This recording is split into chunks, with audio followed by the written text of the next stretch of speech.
लेकिन दूसरा यहाँ पर जो सॉफ्टवेयर मेंशन है वो है VS कोड, जहाँ पर मैं बेटे खुद कोडिंग करता हूँ। मतलब जो भी मेरा वेबसाइट का स्ट्रक्चर है यहाँ पर मैं आपको दिखाता हूँ। ये सारा बेटा मेरा प्रोजेक्ट है जो मेरी वेबसाइट का आपको कोड मतलब दिखाई देती है वेबसाइट, उसके पीछे ये सारी बच्चे कोडिंग है। तो यहाँ पर मैं बेटे इसको रन नहीं कर सकता डायरेक्टली।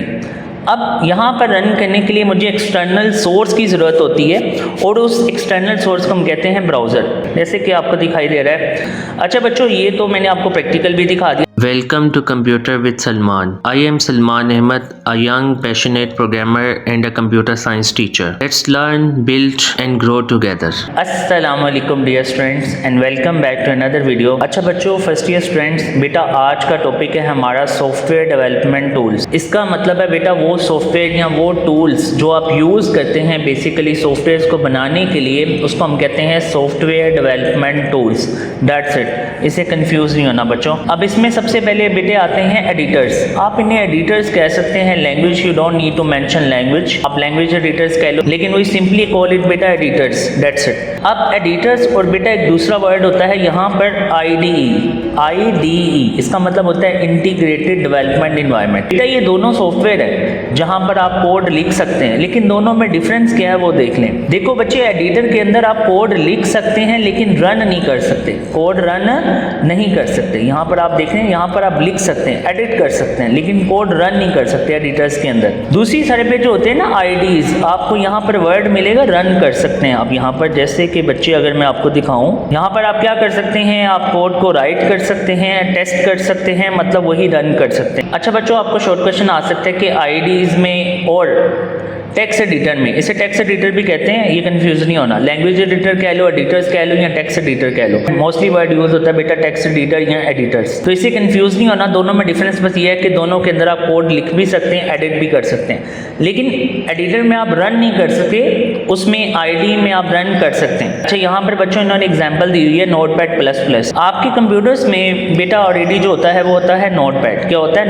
नोटपैड अगर आपने नोटपैड++ करना है तो वो फिर आपको इंस्टॉल करना पड़ेगा लाइक दिस, कि आप इसको क्या करेंगे, डाउनलोड करेंगे, पहले से मौजूद नहीं होता बेटे। तो बेटा आप नोटपैड के लिए नोटपैड++ कह रहे हैं, बस फ़र्क ये है कि नोटपैड++ एडवांस है, बेटर है। इससे होता यही है कि आप इसमें टेक्स्ट एडिट कर सकते हैं, मतलब आप इसमें एडिटिंग कर सकते हैं, कोड लिख सकते हैं, लेकिन बेटे आप रन नहीं कर सकते। जैसे यहाँ पर मेरी वेबसाइट का कुछ कोड पड़ा हुआ है, ये मैंने वैसे ही रखा हुआ है, लेकिन दूसरा यहाँ पर जो सॉफ्टवेयर मेंशन है वो है VS कोड, जहाँ पर मैं बेटे खुद कोडिंग करता हूँ। मतलब जो भी मेरा वेबसाइट का स्ट्रक्चर है यहाँ पर मैं आपको दिखाता हूँ। ये सारा बेटा मेरा प्रोजेक्ट है जो मेरी वेबसाइट का आपको कोड मतलब दिखाई देती है वेबसाइट, उसके पीछे ये सारी बच्चे कोडिंग है। तो यहाँ पर मैं बेटे इसको रन नहीं कर सकता डायरेक्टली। अब यहाँ पर रन करने के लिए मुझे एक्सटर्नल सोर्स की ज़रूरत होती है और उस एक्सटर्नल सोर्स को हम कहते हैं ब्राउज़र। लाइक मैं इसको ओपन करूँगा, ये किसी भी ब्राउज़र पे ओपन कर सकते हैं आप, क्रोम पे, मोज़िला फायरफॉक्स पे, किसी भी वेब ब्राउज़र पे आप इसे ओपन कर सकते हैं। जैसे कि आपको दिखाई दे रहा है, इवन अब मैं अपनी वेबसाइट को बेसिकली अपडेट भी कर रहा हूँ तो बेटे ये कुछ आपको इस तरह की इसलिए लुक दिखाई दे रही है। अच्छा बच्चों, ये तो मैंने आपको प्रैक्टिकल भी दिखा दिया। अच्छा, VS कोड बेटा खाली एडिटर नहीं है, ये IDE भी है। इसका मतलब ये है कि इसके अंदर आप कोड एडिट भी कर सकते हैं और कोड को रन भी कर सकते हैं, लेकिन कुछ एडजस्टमेंट्स करनी पड़ती हैं। उसके बाद है बेटा ट्रांसलेटर्स। ट्रांसलेटर्स क्या होते हैं? लाइक अगर मैं आपको कोड दोबारा से दिखाऊं, मुझे एक बात बताएं, क्या कंप्यूटर ये समझेगा, ये कोड को समझेगा? नहीं। अगर मैं आपको दिखाऊं, लेट्स सपोज, क्योंकि आपने पाइथन लैंग्वेज पढ़नी है और आपको पता है मैं बेटे आपको पहले भी सजेस्ट कर चुका हूं कि 10th क्लास में वो लेक्चर्स मौजूद हैं, लेकिन इंशाल्लाह बेटा हम भी स्टार्ट करने लगे हैं। लेकिन मैंने आपको IDE भी उसमें दिखाया हुआ, जैसे कि मैंने कहा था आप लिख सकते हैं पाइथन ऑनलाइन कंपाइलर। तो ये बेटा ऑनलाइन कंपाइलर, अब यहाँ पर बेटे मैं कोड लिखता हूँ प्रिंट, लेट्स से इसके अंदर लिखता हूँ मैं कंप्यूटर विद सलमान। तो बेटे आपने इसको रन कर देना है, तो ये आपको दिखाई दे रहा है। IDE मैंने जैसे कहा था कि उसके अंदर आप कोड लिख भी सकते हैं, उसको रन भी कर सकते हैं, लेकिन मैंने टेक्स्ट एडिटर में क्या कहा था, उसके अंदर आप लिख सकते हैं लेकिन उधर आप रन नहीं कर सकते। रन करने के लिए आपको एक्सटर्नल सोर्स की ज़रूरत पड़ती है, जैसे वेब ब्राउज़र, ये मैंने आपको पहले बताया। अच्छा बच्चों, फर्दर मूव करने से पहले आपसे छोटी सी रिक्वेस्ट है, इस वीडियो को लाइक करें, शेयर करें और इस चैनल को सब्सक्राइब करें। अभी बेटे हमारा जो मेन पॉइंट है, मैं आपको ट्रांसलेटर्स का बता रहा था, ये ट्रांसलेटर है। बच्चे कंप्यूटर ने आपकी ये इंग्लिश नहीं समझनी। बेसिकली ट्रांसलेटर्स क्या करते हैं, आपके कोड को कन्वर्ट करते हैं 0-1 में। किस में कन्वर्ट करते हैं बच्चों? 0-1 में, ताकि बेटे कंप्यूटर उसको समझ सके, सिंपल। उसके बाद डिबगर्स हैं जो बेटे हम पहले ही डिस्कस करके आ चुके हैं। अच्छा, इंटरप्रेटर और कंपाइलर में डिफरेंस सुन लो। कंपाइलर क्या करता है, वो पूरे कोड को इकट्ठा कन्वर्ट करता है बाइनरी लैंग्वेज में, मतलब 0-1 में। लेकिन इंटरप्रेटर क्या करता है, लाइन बाय लाइन कन्वर्ट करता है। जैसे ही आप एक लाइन लिखेंगे उसी वक्त उसको कन्वर्ट कर देगा किसमें बच्चों? बाइनरी लैंग्वेज में। इसलिए यहाँ पर मेंशन है ये लाइन बाय लाइन कन्वर्ट करता है, और ये जैसे मैंने बताया इकट्ठा करता है, ये वहाँ पर भी मेंशन है। बेटे डिबगर्स का मैंने ऑलरेडी आपको बता दिया हुआ है, ठीक है। ये हम पिछले लेक्चर में डिस्कस करके आए हैं, और अगर आपने पिछला लेक्चर नहीं देखा तो बेटा उसका ऊपर लिंक आपको शो हो रहा होगा, आप उस पर क्लिक करके उसको वॉच आउट कर सकते हैं। उसके बाद है बेटा आईडीज, जो मैंने आपको पहले ही बता दिया था। उसके बाद है बेटा online and offline computing platform. मतलब ये है कि वो प्लेटफॉर्म जहां पर आप कोड रन कर सकते हैं। ये रन का भी वर्ड आ गया, लिखना, उसको रन करना। अब बेटा ये ऑनलाइन प्लेटफॉर्म है जो मैंने ओपन किया हुआ था। आप इसको इंटरनेट के बगैर इस्तेमाल नहीं कर सकते, यूज़ नहीं कर सकते। अभी मैं इंटरनेट ऑफ करूँगा, ये वर्क नहीं करेगा, ना ये रन करेगा।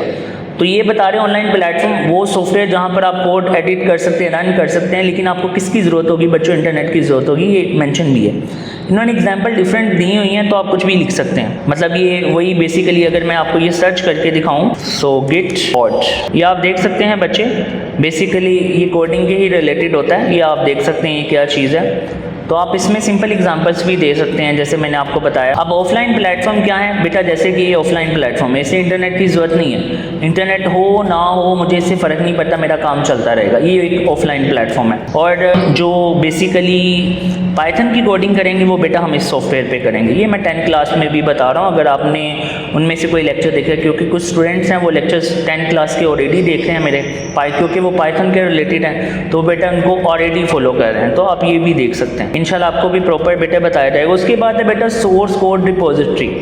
पहले तो देखते हैं ये रिपोजिटरी क्या होती है। बेटा रिपोजिटरी इज जस्ट लाइक, अभी बिगनर लेवल पे आपको पता होना चाहिए, जस्ट लाइक अ फोल्डर। वो फोल्डर जहां पर आप अपना कोड क्या रख सकते हैं, प्लेस कर सकते हैं ऑनलाइन। तो बेटा repository is just like a folder, मैंने अभी ये बताया, जहां पर आप अपना कोड या जो भी कोड की रिलेटेड चीज़ें होंगी वो आप उस फोल्डर में स्टोर कर सकते हैं। मैं आपको इसका प्रैक्टिकल भी दिखाता हूँ। इन्होंने 2 वेबसाइट्स बताई हुई हैं, इवन के आपको जो मेरी वेबसाइट का कंटेंट दिखाई देता है वो मेरा सारा मौजूद है गिटहब पे। ये आपको दिखाई दे रही होगी, ये गिटहब है बच्चों, आप इसके ओपन कर सकते हैं। यहाँ पर आपको पहले फोल्डर बनाना पड़ता है, आप फोल्डर बना के में आप अपना कोड स्टोर कर सकते हैं। क्या आप कर सकते हैं बच्चों? स्टोर कर सकते हैं। आपको साइन इन करना पड़ेगा, obviously you have to make an account first, क्योंकि आपका अकाउंट नहीं होगा तो साइन अप करना पड़ेगा।